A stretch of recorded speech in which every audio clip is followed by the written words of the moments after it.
आज हम बिहार की बात करेंगे, वो धरती जहां भगवान बुद्ध को ज्ञान मिला, चाणक्य ने दुनिया को राजनीति सिखाई और जहां आज लाखों लोग अपने सपनों को सच करने की कोशिश में हैं।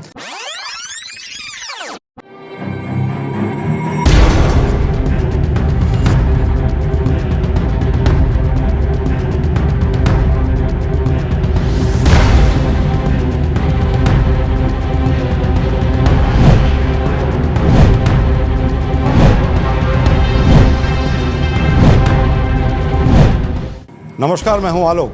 आज हम बिहार की बात करेंगे, वो धरती जहां भगवान बुद्ध को ज्ञान मिला, चाणक्य ने दुनिया को राजनीति सिखाई और जहां आज लाखों लोग अपने सपनों को सच करने की कोशिश में हैं। बिहार की कहानी गौरव की है, लेकिन इसमें संघर्ष भी है।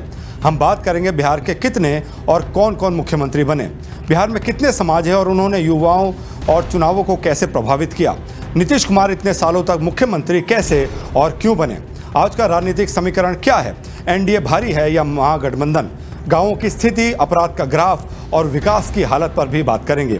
लालू यादव के समय बिहार कैसा था? पहले बात करते हैं बिहार के मुख्यमंत्री की। बिहार का आधुनिक इतिहास 1946 से शुरू होता है, जब आज़ादी के बाद श्री कृष्ण सिंह पहले मुख्यमंत्री बने।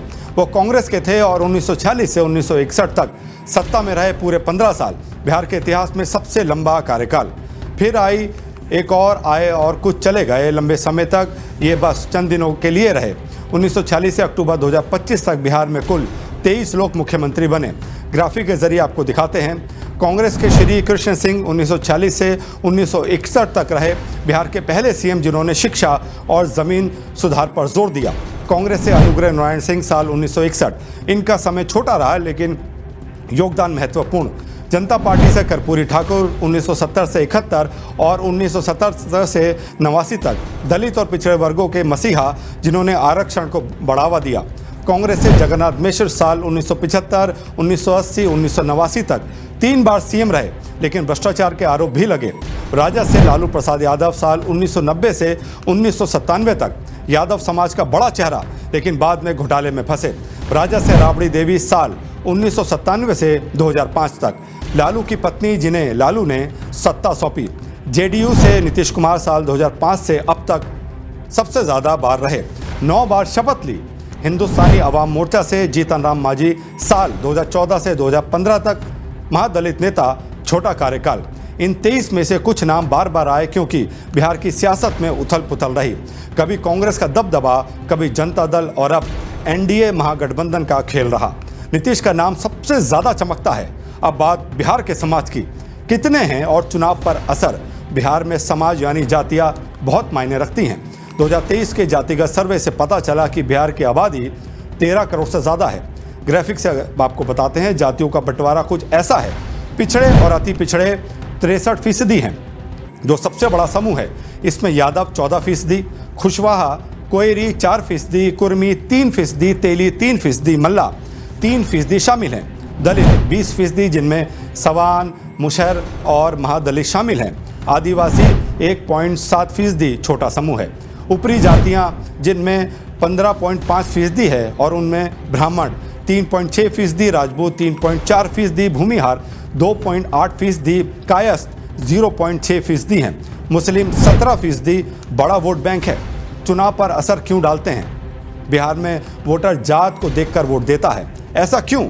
क्योंकि सालों तक ऊपरी जातियों का ज़मीन, नौकरी और सत्ता पर कब्जा रहा। 1990 में मंडल कमीशन ने पिछड़ों को आरक्षण और जागरूकता दी। लालू प्रसाद ने MY फॉर्मूला मुस्लिम यादव बनाया, जो 30% वोट लाता था। नीतीश ने कुर्मी, कोयरी और EBC को जोड़ा। बीजेपी ने ऊपरी जातियों और कुछ EBC को अपने साथ लिया। जैसे कि 2020 के विधानसभा चुनाव में एनडीए, जेडीयू और बीजेपी ने 125 सीटें जीती, क्योंकि ऊपरी जातियां, EBC और कुछ दलित उनके साथ थे। महागठबंधन, राजद और कांग्रेस को 110 सीटें मिली, जो यादव, मुस्लिम और कुछ दलितों पर टिका। एक बड़ा सवाल यह है कि ये क्यों प्रभावित करते हैं? लोग अपने नेता को चुनते हैं जो उनकी जाति या हितों का ख्याल रखते हैं। लेकिन अब युवा विकास, नौकरी और शिक्षा की भी बात करते हैं, फिर भी जाति का जादू बरकरार है। अब सवाल ये उठा कि नीतीश कुमार इतने साल कैसे और क्यों सीएम बने? नीतीश कुमार 2005 से बिहार के सीएम हैं। 18 साल से ज़्यादा, 9 बार शपथ ली, लेकिन कैसे? 2005 में नीतीश ने लालू के जंगल राज को खत्म करने का वादा किया। सड़कें बनी, बिजली आई, स्कूल खुले। 2005 में बिहार में सिर्फ 20% घरों में बिजली थी, आज 95% से ज़्यादा में है। राजनीतिक चालाकी भी है। नीतीश पलटी मार के लिए मशहूर हैं, आइए देखते हैं। 2005 में एनडीए के साथ रहे, 2013 में बीजेपी से नाता तोड़ा, मोदी लहर से डरे, 2015 में महागठबंधन के साथ जीते, 2017 में फिर एनडीए में लौटे, 2022 में महागठबंधन में आए, फिर 2024 में एनडीए में। जातिगत समीकरण से देखते हैं, नीतीश का बेस कुर्मी 3% और ईबीसी 30% है। गठबंधन से बाकी वोट जोड़ लेते हैं। केंद्र का समर्थन भी रहा। मोदी सरकार से बिहार को बड़े प्रोजेक्ट्स मिले, जैसे 62,000 करोड़ का पैकेज। कोई मजबूत विकल्प नहीं है। बीजेपी के पास स्थानीय चेहरा कम है। राजद पर जंगल राज का ठप्पा है। आलोचना की बात करें तो उम्र 74 साल है, बार बार गठबंधन बदलना और अब बेरोजगारी जैसे मुद्दों पर सवाल उठना। फिर भी नीतीश सुशासन बाबू बने हुए हैं, क्योंकि लोग उनके विकास को याद करते हैं। आज का समीकरण लेते हैं। एनडीए भारी या महागठबंधन? अक्टूबर 2025 है और नवंबर में विधानसभा चुनाव हैं। 243 सीटों का खेल। ताज़ा सर्वे कहते हैं कि कांटे की टक्कर है। एनडीए के सहयोगी जेडीयू, बीजेपी, एचएएम, एलजेपी थोड़ा आगे हैं।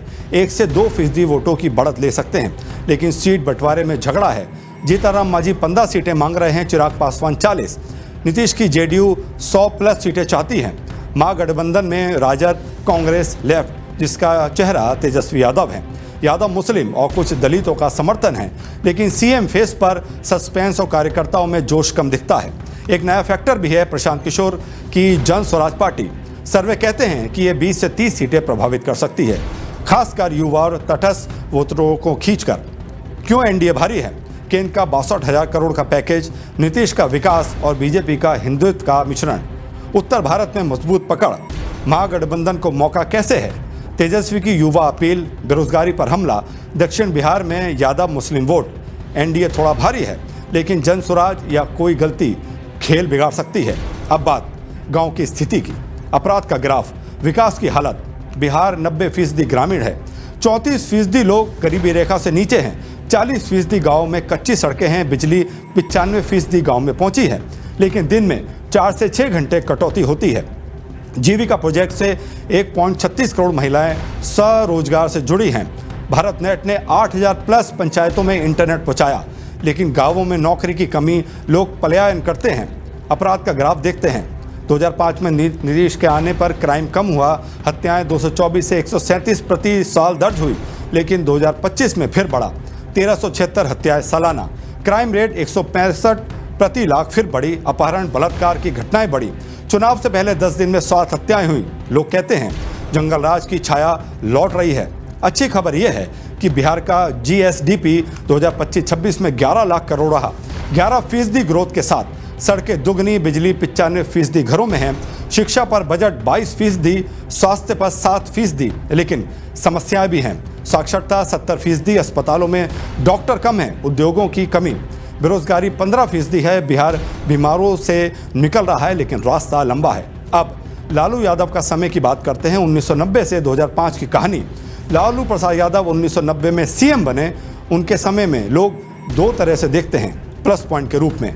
लालू ने पिछड़ों, खासकर यादवों और मुस्लिमों को आवाज़ दी, सामाजिक सशक्तिकरण हुआ, लोग बिना डर के वोट देने लगे। माइनस पॉइंट यह है कि लोग इसे जंगल राज कहते हैं।